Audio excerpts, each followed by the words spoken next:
As you guys know, we are currently in an ADHD series on the Better Belly podcast. And I thought, what better way to do an ADHD series than to have an expert on supporting women with ADHD onto the podcast? Patricia Sung is the host of Motherhood and ADHD Podcast, a top 5 parenting podcast that encourages mamas with ADHD or suspected ADHD with practical strategies and relatable missteps. Patricia is a hobby-hopping, anxious adventurer willing to try almost anything once. On today's episode, we talk about what ADHD is, why ADHD can look so different in women than men, common signs that you have ADHD, common signs of ADHD that often get overlooked, and Patricia's top tips on how to incorporate new goals into your life, such as taking vitamins regularly or changing your diet when you have ADHD. Whether you know you have or think you have ADHD, this episode is for you. Hey friend, welcome to the Better Belly podcast. If you're currently trying endless supplements, doctor visits, and diet changes to heal your mystery symptoms, you are in the right place. We're here to solve the real root causes behind your gut, hormones, skin, sleep, and brain concerns. Literally anything and everything in your body. My name is Allison Jordan. I'm a functional medicine practitioner that has supported over 150 clients just like you to heal problems that no one has been able to fix. You don't need a perfect diet or a random supplement you found on Instagram to heal. You need a proven system that heals your whole body from the inside out. That's what I'm here to share with you, episode by episode. It's time to make health easy again. And just as a reminder, this information is not meant to diagnose, manage, or treat disease. Always consult with your own health practitioner before you make any changes to your health. All right, guys, I'm so excited to introduce you guys Patricia. Patricia, thank you so much for coming onto the Better Belly podcast. Thank you so much for having me, Allison. I cannot wait to dive in.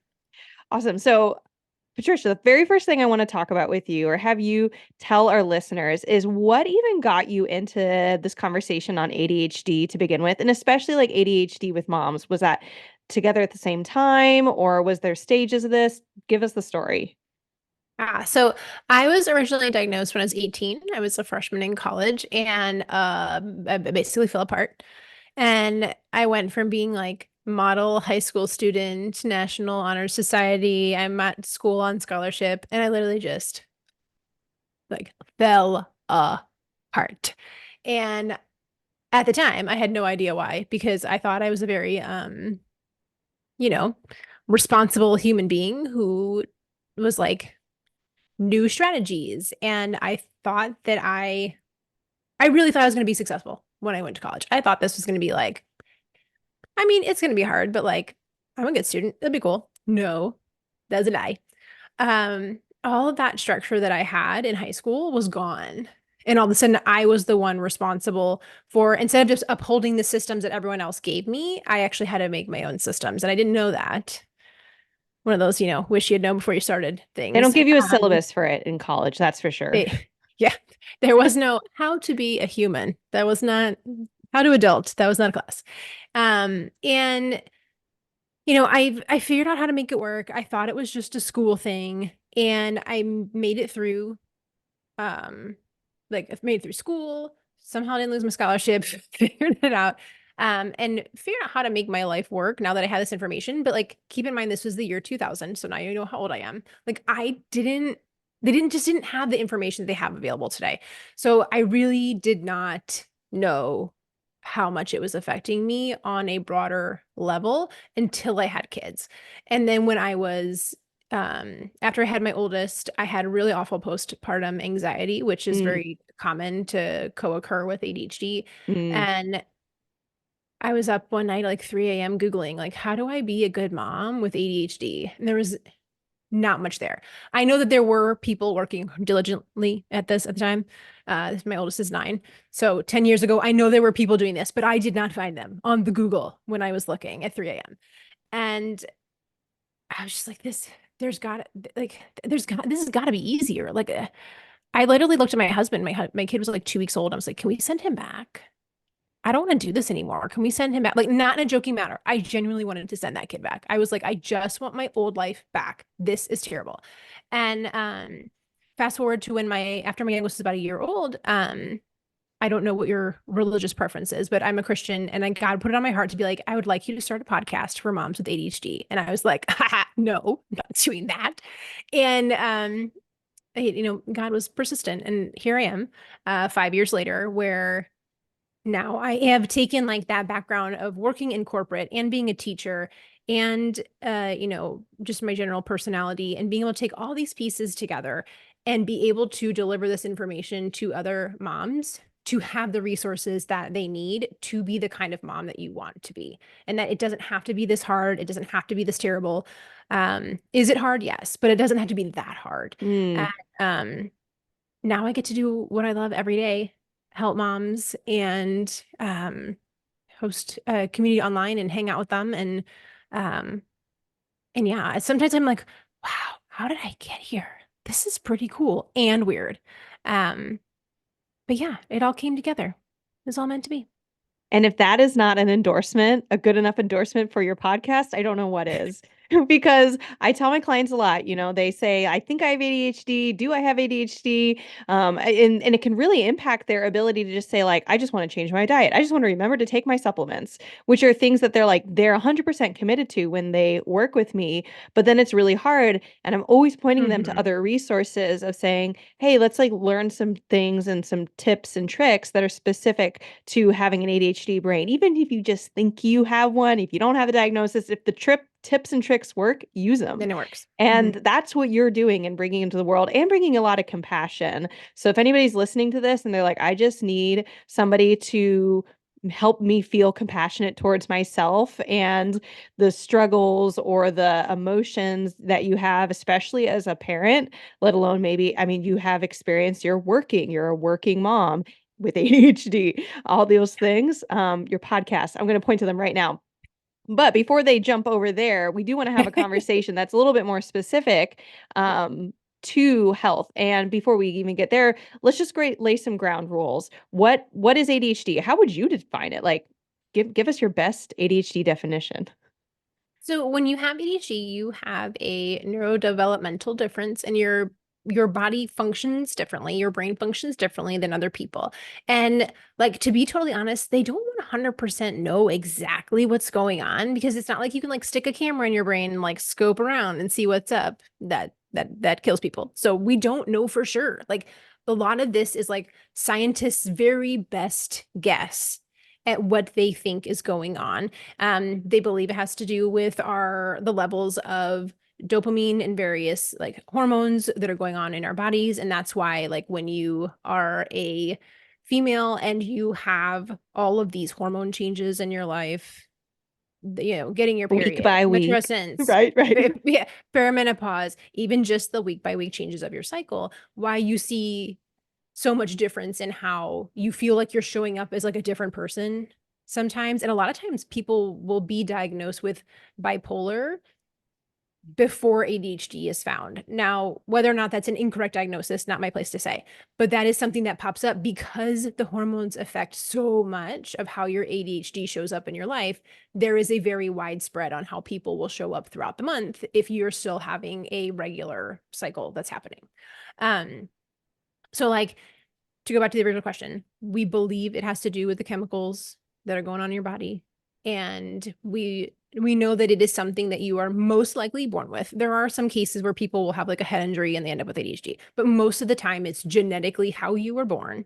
And that to me is so important because then we can know that like this isn't me. I'm not messed up. I'm not broken. It's not that you are just too lazy to get things done in life. No, like physically speaking, chemically speaking, your body functions differently than other people. So it's not your fault. Now, does that mean we don't have any responsibility in what happens next? Absolutely not. The actions that we take and the way that we support ourselves makes a huge difference in how that is going to show up every day. But it's not your fault. You didn't do anything. Like you're not, it's not like you ate too many fruit roll-ups as a kid and now you ended up with ADHD. That's not a thing. Like, there's a blog about it, but don't go look it up because I don't want that to show up in Google. But anyways, like this is not your choice. what is your choice is figuring out how are you going to support yourself. So when we think about like what is ADHD from like an actual real life perspective, what are we seeing there? Well, then we go to the diagnostic manual, which is the book that doctors use to figure out like do you have ADHD or not. It's called the DSM-5. It's a little old. I think the last one is in like 2013, so there should be an update in the next year or two because every decade or so they update it. It tells us that when you have ADHD, you will show up either as primarily inattentive, primarily hyperactive, or combined, you have both of them together. Lucky you. The old saying of ADD, that's out. We've rebranded. We don't use that term anymore. It's either you have ADHD that's more inattentive, which was old name ADD, or combined, or the hyperactive side. How does this show up? So hyperactive only people, you see that more in their like physical being. It's the kid who's always jumping off the stuff that like it's stereotypical. If somebody were to like look up in the dictionary, where's the kid with ADHD? It's that 5-year-old that everybody's like, oh dear, not him again. Like that kid bouncing off the walls, doesn't listen. Like that's more of the hyperactive leaning.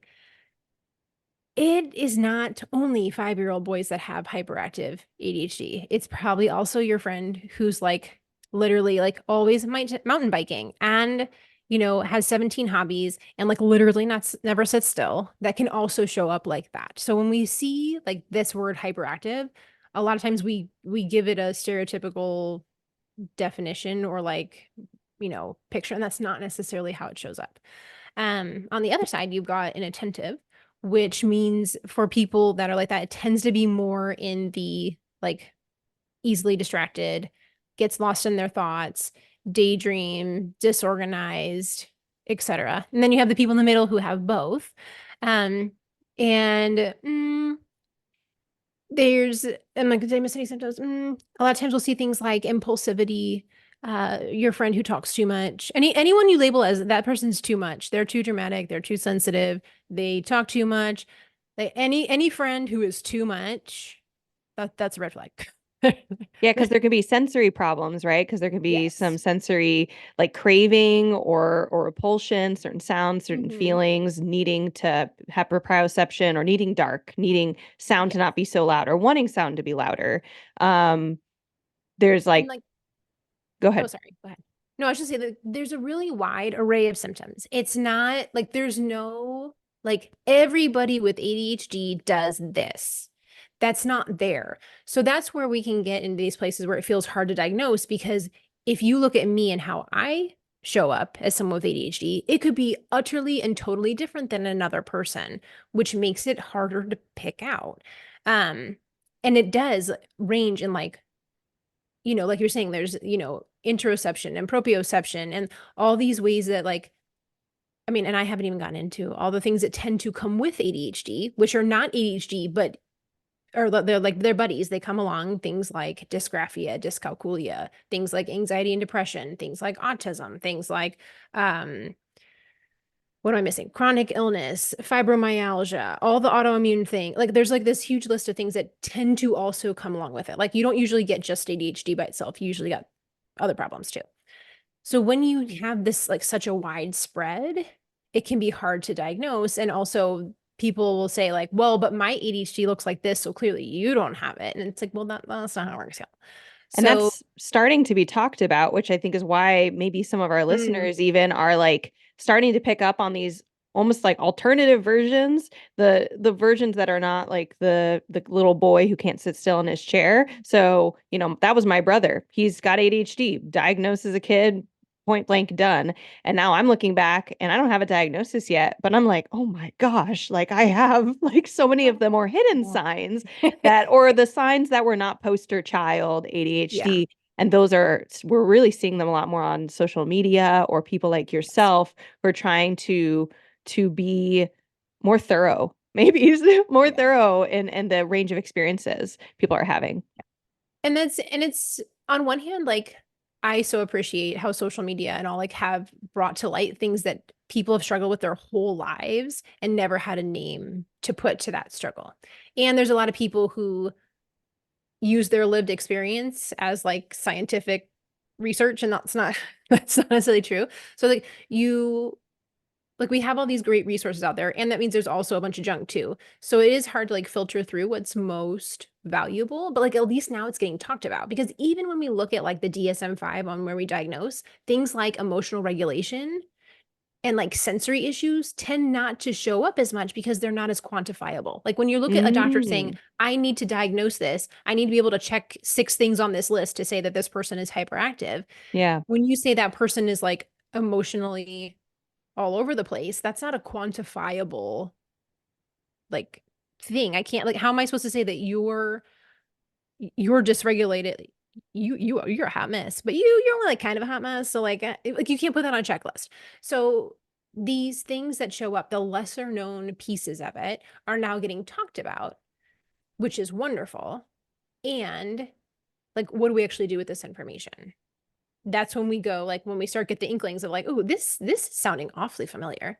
Like I have a checklist on my website that's like, hey, here's all the things that are like symptoms that show up, and this is what it would actually look like if you're the one who goes to the restaurant and looks at the menu and has to read all of it and then doubts your choices 6 times, and then you have to ask the waiter, well, no, wait, no, oh, no, wait, hold on. I don't want to ask the waiter any questions. I don't want to bother anybody. So I'm just going to try to guess what this is. I don't know what this word means. Let me get out the Google. Like if that's you and you get very apprehensive about choosing your item off the menu, that is a way that being indecisive shows up. But like most people, when they go to the doctor, they're not like, I really have trouble picking food off the menu.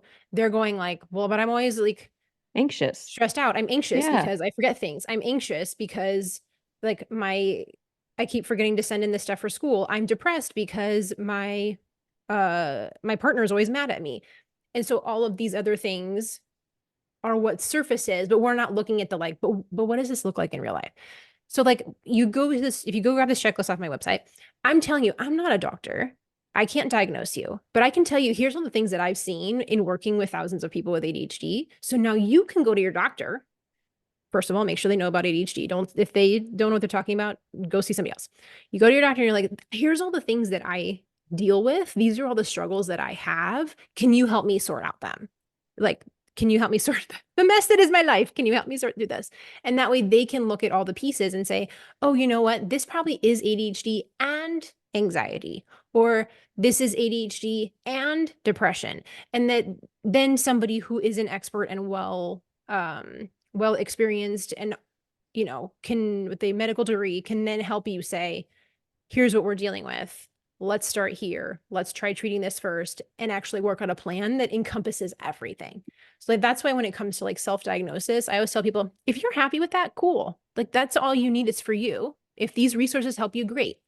And if you're dealing with lots of problems, let's go see somebody who can help you with all the problems, not just the one problem. Yeah. I actually went and grabbed that checklist from your website. I'm going to put it in the show notes. So people just like go to the show notes and click on a link, checklist of common symptoms for ADHD. I love that you shared that. You actually have a lot of resources on your website. So I highly recommend anyone listening to go check this out.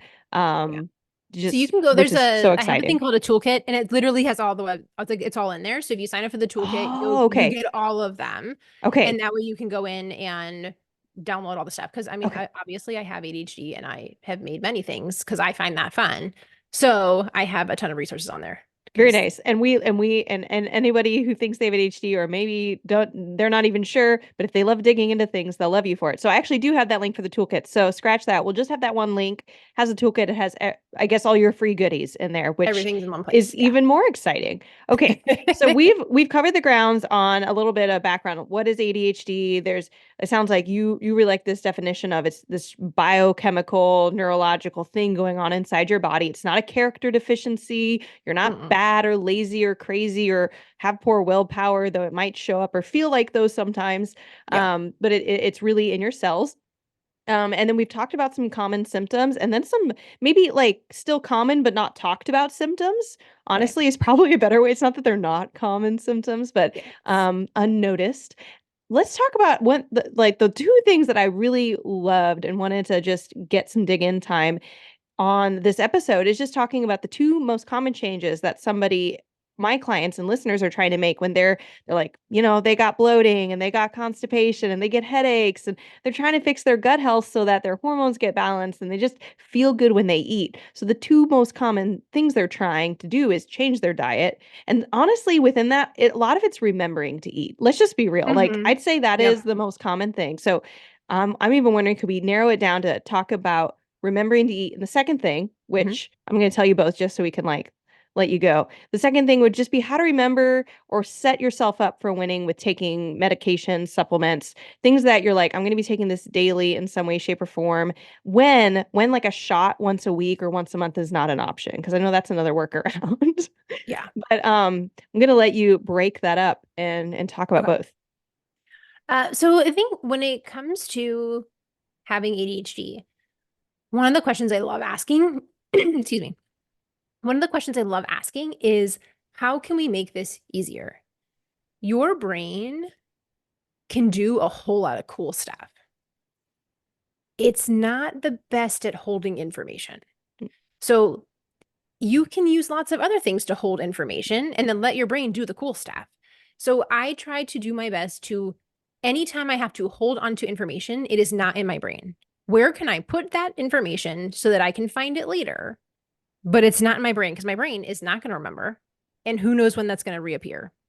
Maybe never, maybe 17 times in the next 40 minutes. I don't know. So when we're like, how do we make this easier? When it comes to like taking medicine. So I actually have just I think I can say I'm healed. I'm healed from mold toxicity for the last 4 years. And so I had done a ton of supplements, a ton of treatments in this process. And so I am an expert at taking many medicines. Um, and the first thing is one, read the instructions. If you don't like reading instructions, how do we make this easier? Do you have someone in your life who could read these instructions and tell you the important things? Like, do you need to eat it with food? Do you not need to eat it with food? Are you not allowed to eat it with food? What time of day do you need to do that? And then I write in Sharpie on the bottle, AM or eat with dinner. And so it's written on the bottle. And I don't have to go then figure out what was supposed to happen. It's already in the bottle. This is when I'm supposed to take it. Then number two is, oh wait, that may be number three. See, here's where the ADHD comes in. I'm like, did I say multiple things? I don't know. Next, let's skip numbers. Next would be using a system like a pill box is really helpful. Now, keep in mind if you have like young kids around or like medicine that other people shouldn't be taking, you may have to modify. But like a pill box then tells you when you're supposed to take the things, and you can look at it and be like, is Wednesday empty? Great, I took it. Wednesday, still here. Oh, need to do it. So that's a hard part with, when you have ADHD, you're taking this medicine so that you remember to do things. And then did you remember to take the medicine that helps you do the things? I don't know. So I don't ever rely on my brain to remember whether or not I took the medicine. I don't know. That's what the pill box is for. And if you have to take medicines multiple times a day, I have them arranged by day. So I have a pill box for breakfast, a pill box for when I first get up, a pill box for lunch, a pill box for dinner, a pill box for going to bed. Like whenever you need to take the medicines, again, written on there. I use they're called whiteboard crayons because you can wipe them off and rewrite.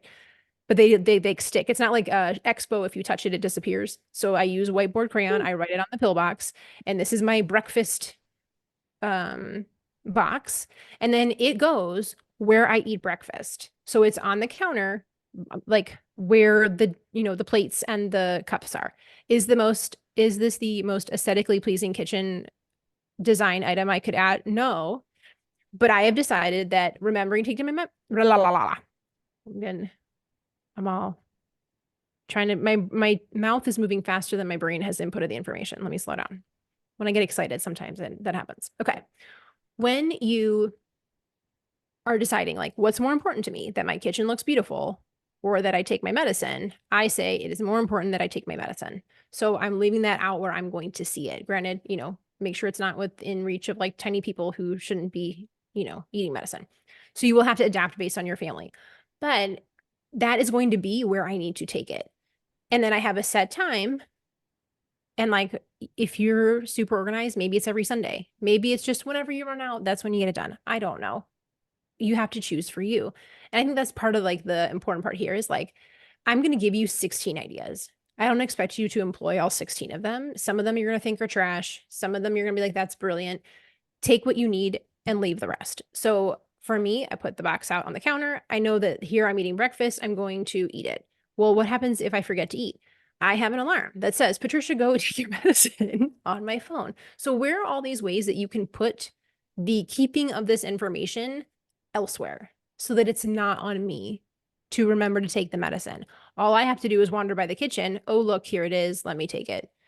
And I was able to fill the pill box really quickly because I wrote on the bottle with the Sharpie, this is breakfast medicine, take 3 times a week or every day or whatever that is. And then I actually write it on the cap.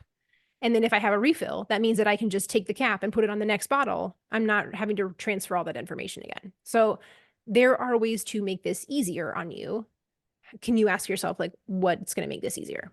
I love, I, Any questions before I go to food? Because no, and that's that's what I'm. great. I mean, I'm encouraged, and I'm encouraged because number one, I'm encouraged because some of what you listed is what I'm telling my clients. And I'm just like, man, is there anything that I'm missing that is just like not reaching my like ADHD friends? Definitely if we've talked about, I've I personally, when I've gone through protocols, I write on the top on the lid. And if it's black lid, I put like a little whatever piece of tape and Mhm. just Sharpie onto that. I just put in bold letters the simplified version. You have like Yeah. AM 2 pills, Right. 3 months or whatever.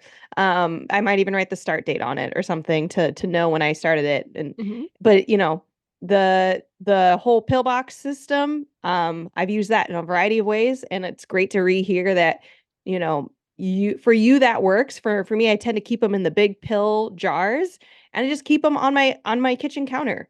And then if I have like a dose I need to take at lunch when I'm at work, which for a while I was working in an office, I had literal pills in my office. So I didn't have to, it doesn't work if Yeah. you tell yourself, I'll remember to take the bottle in my Hang purse. on. No, you Hang won't. on. No, you Hang won't.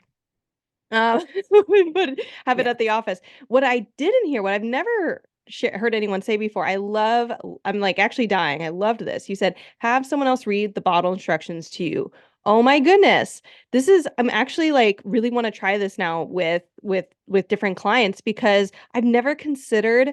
I do totally know that when I look at instructions, like if I have to build something and read instructions, I have my husband read it. I actually know that it's too much Hmm. data, and I will skim it and then miss a step and have halfway built it and have to unbuild it because I forgot to put the screw in at whatever point. But Yep. that's really interesting that it's possible that with like my again, I kind of want to claim I have ADHD, but like I get really interested in stuff, and it's actually easy for me to read instruction bottles. But I've never considered that if you, depending on kind of what's going on in your brain, maybe you don't feel really motivated to read it. It's gonna be really hard, and just having someone else do it is like mind blown. Um, I love everything that you shared there. So thank you.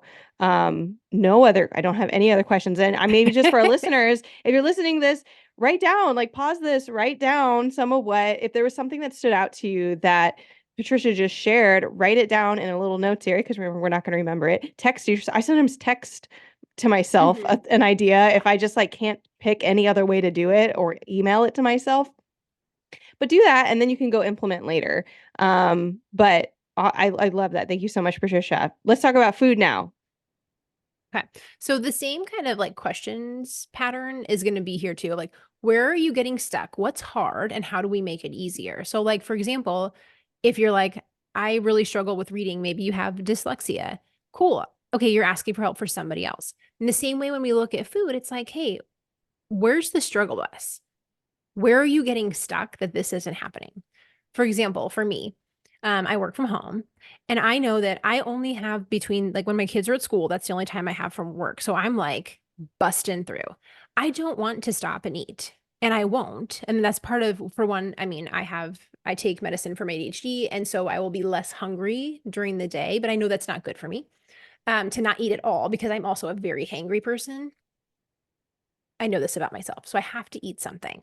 So, how do I make this easy for myself? First of all, literally right here, if I realized I didn't eat, I have these like cinnamon almond butter bar things right here. Like, if all of a sudden I realize, oh, it's like 1:30 and I didn't eat yet, I will just grab this and eat as like, this is like my plan, not plan B, but maybe like plan X.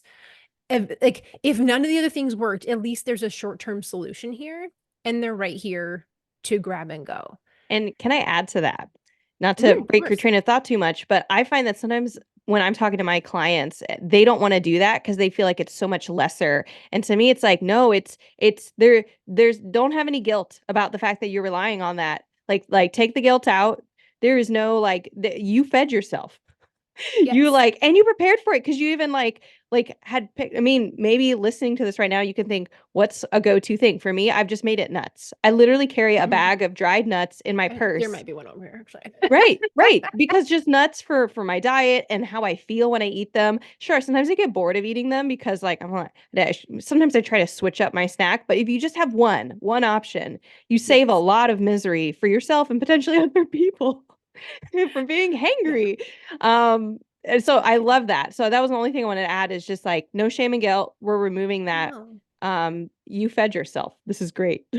Yeah, and it's like when I look at a problem, I look like here's my ideal. Unicorns and rainbows, what would I do for myself? Then it's like, okay, what's realistic? What could actually happen?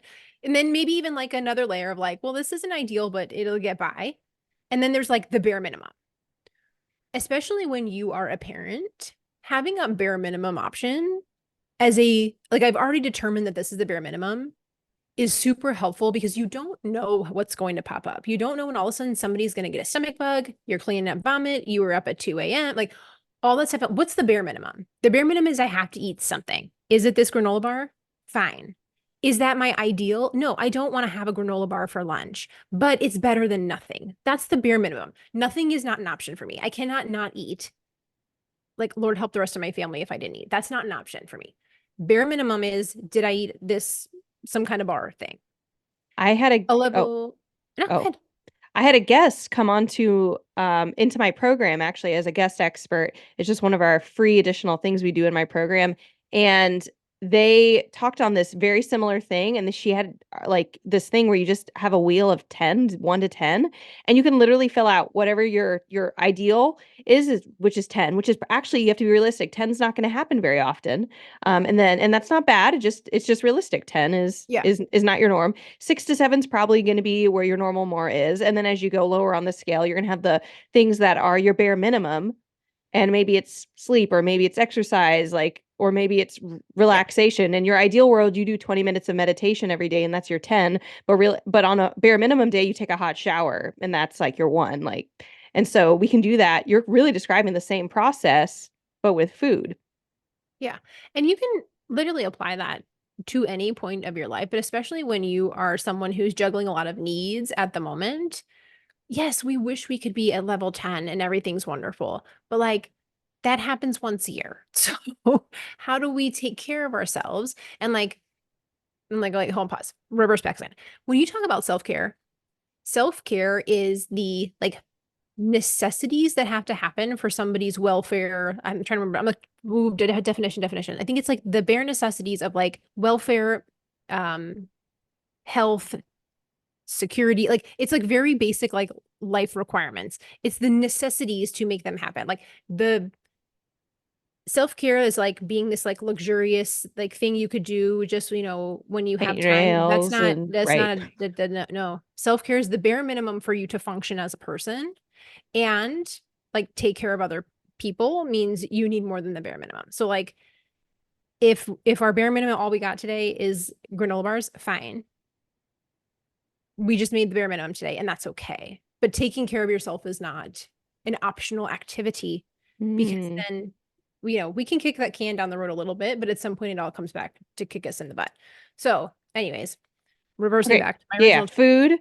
The first tip you had was just have your bare minimum ready, Mhm. snacks or your granola Yeah. bar or your nuts. Like when I think about working from home, I know that I'm not going to stop and make like a 20-minute. I'm not doing like 20 minutes of cooking to make my lunch. It needs to be ready to go. So what are my options for it to be ready to go? I can have leftovers from the dinner, the night before. Um, I can order DoorDash. I can, you know, like even I think about like even harder than that is like if I have to get something out of the freezer and preheat the oven and then wait 20 minutes, like I'm just not eating. So if I know that about myself, And like part of that is the acceptance that I have of being like, look, I'm not going to do that. I know you're going to be like, Patricia, it'd be really easy to get that thing out of the freezer and pop it in. No, it's not easy. I won't do it.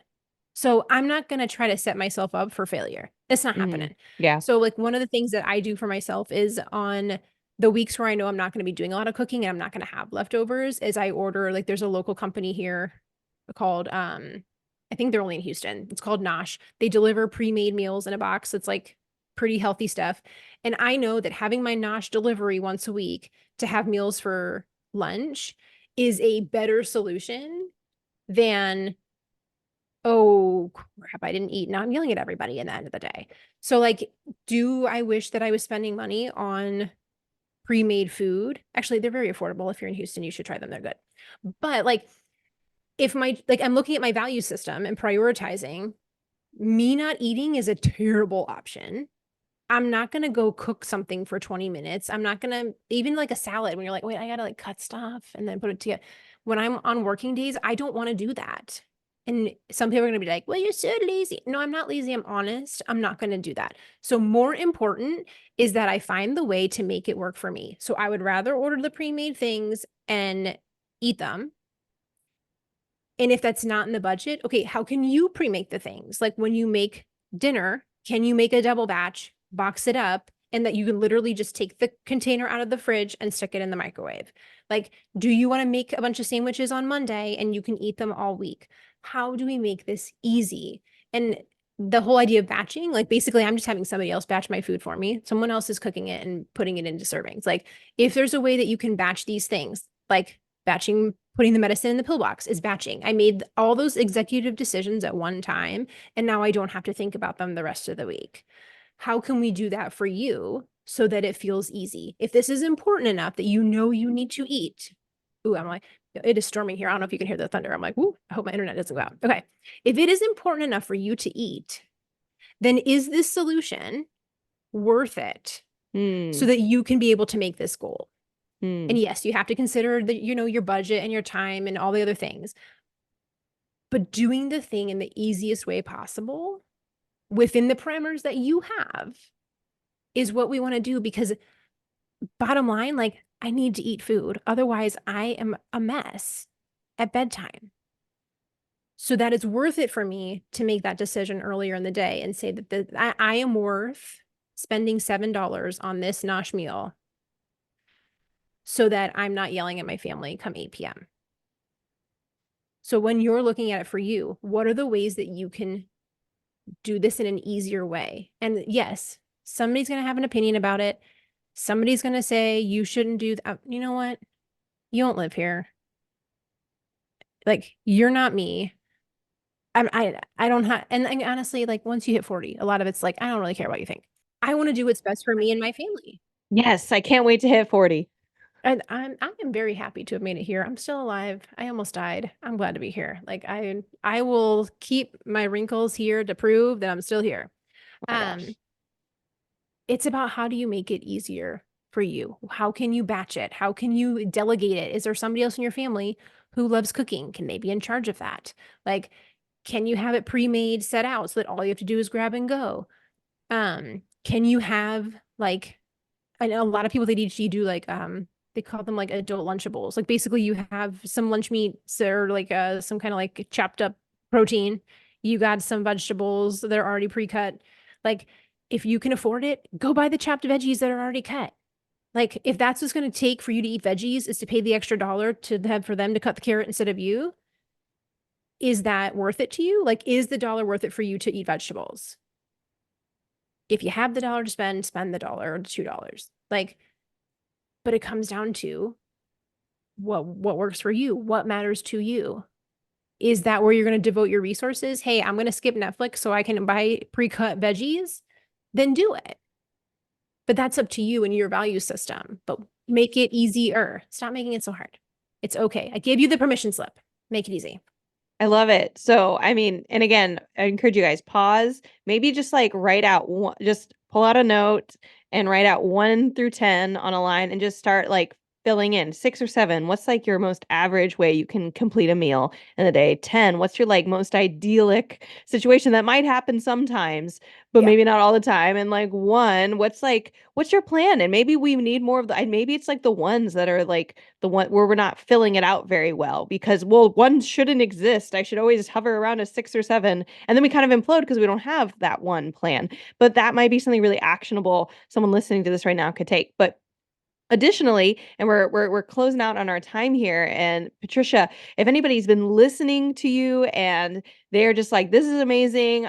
We already mentioned it. Go and get Patricia's ADHD Mama Toolkit. It's going to have a lot of stuff like this or similar to it inside of it. But Patricia, can you also tell us you have a membership group, which I imagine's got to be like this, but like every day access all the time amazingness. Can you tell us more about your membership group? Yeah, so we have a community called Successful Mama Meetups, and we meet on Wednesdays. So you can come, there's 2 different time slots, so you can come to both or one, whatever works for you. And we get together and we spend half the time getting things done. So like actionable time to prepare like your week ahead, look about like at your calendar, what's going on, and so that you feel really good about how you're going into the week. Do you have the things ready that you need? Do you have the permission slip signed that you need to have, Um, and then the second half, we hang out and talk. So it's different every week. So some weeks I share like this, and I'm like, we have a monthly theme. So I don't know when this episode will air. I don't know if you know either. I'm like, I could tell you if I remember the theme, I could be wrong. But it's everything from like, sometimes we're like this month we're talking about relationships and how do you support your relationship when you have ADHD in the mix. We talked about parenting last month. We're going to be talking about let's see, we like upcoming themes we have are like planning your week, planning your month. The moms asked for like easy entertaining, like how do you host people and it not be stressful? Like we're gonna do that one month, like some kind of theme that we can rally around. So like I'll do a talk like this on whatever we're talking about. Sometimes we just divide up and like talk about cat memes and silly dog videos and like what's the you know whatever like favorite Brings joy to your reality heart. show. Like the whole point is to have community that gets you, and the people who aren't going to roll their eyes when you're like, I just can't make lunch, like it's too much for me at that point. They're not going to be like, oh, well, if you just made sandwiches ahead of time, then you totally like there's none of that attitude. It's moms who get it and are like, we are like in very similar shoes of like, yeah, lunch is hard. And can someone just be in charge of meals from now on? Because I don't want to grown up all the time. Like those are the kind of moms that are in this group. So we get stuff done, we build community, we learn about our ADHD, and they're really awesome. And if y'all would love, I'd love to have you. You are welcome to join. There'll be a coupon code for called Belly10, and you can try the first month just for $10. So it's normally 33. But you can try it for $10, see if you like it. And it's risk-free. If you come the first time and you're like, oh, this is not for me, I really don't think that'll happen. But you could change your mind the first week and I will give you your money back. Because I don't want anyone here who's like, oh, I don't know. Like this is a beautiful community of moms who are supporting each other. And if that sounds like your people, come on. And I don't always talk this fast. I was like, I'm on a roll today. Usually a little slower talker, but you know. I love it. I love it. It's just the energy. Hopefully you still have energy after this. Well, Well, today's my teaching day, and so I was like already on a roll of like mm, rocking and rolling, and so mhm. I'm hyped up. I love what I do, and I love sharing. So I say also one of my like telltale signs of people with ADHD is if you listen to their podcast and if you put it on like 1.5 and you're like, whoa, this person's way too fast. You gotta slow this down. They might have ADHD. We tend to be fast talkers. So, and if you We're trying listen to to keep up with our everything, brain. yeah, if you listen to everything on like 1.5, 1.7, 2x, then you might be one of my people too. Because we're always like, come on, people, pick it up. Yeah, So that's me. You talk too slow. Give me the yes, information. move Well, along, move we're along. g- we're gonna have a link directly to Patricia's community and that code Belly10, so you can get $10 off your first month Oh, in not there. $10 off. You can try it for Oh, $10. try for $10. Yeah, Ah, even better. even Mm-hmm. better. That's like $23 Yeah. off. Not It to put too is. many numbers out there, y'all. $10. Try for $10, just Try for $10. $10 the first month. Mhm. And we're also going to have some links for places they can connect with you if they want to listen to your podcast, if they want to go check out your website or work with you. We're going to have all those links in the show notes. But again, Patricia, thank you so much just for sharing what you've been doing, what God has been putting into your life, all how you got here, and honestly, hopefully encouraging some moms and women today who are just trying to process what it looks like to be a woman with maybe or actually or ADHD. So Patricia, thank you so much. Thank you so much for having me. I appreciate it. Hey friend, I hope you loved this episode.